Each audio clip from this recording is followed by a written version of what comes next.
এমন নাই কষ্ট বাকি রাখছে, যত প্রকার কষ্ট আছে, যত প্রকার নির্যাতন আছে, যত প্রকার লুপ্ত আছে, আমি রক্ষা করেছে। আমরা আওয়ামী লীগের পক্ষে আওয়ামী লীগ সাথে নিয়ে চাও খাবো না।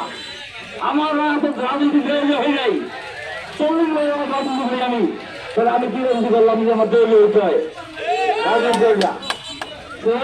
সবার কাছে আমার অনুরোধ রইল, আমরা যে কোনো মুহূর্তে ঘোষণা দেবো, যে কোনো মুহূর্তে ঘোষণা দেবো, কিন্তু প্রোগ্রাম করে ইনশাল্লাহ আশা রাখি বিপুল সংখ্যক মানুষ নিয়ে তা দেখার মতো ইনশাল্লাহ। এবং এই দেশে মানুষ আশেপাশে 5,000 বলবে হ্যাঁ একটা প্রোগ্রাম হয়েছে। ঠিক আছে, আমি আপনাদেরকে আজ বলতে দেবো না। সেই খবর থেকে আপনারা উঠছেন, এত কনফারেন্সের মধ্যে এত বড় প্রোগ্রাম করছেন, এই জন্য আমি আমার সবাইকে সবাইকে আমার স্নেহ ভাইদেরকে আমি আমার সর্বশেষ শ্রদ্ধাটুকু জানিয়ে ভালোবাসা জানিয়ে আমার কর্তৃপক্ষ করছি। আল্লাহ হাফেজ।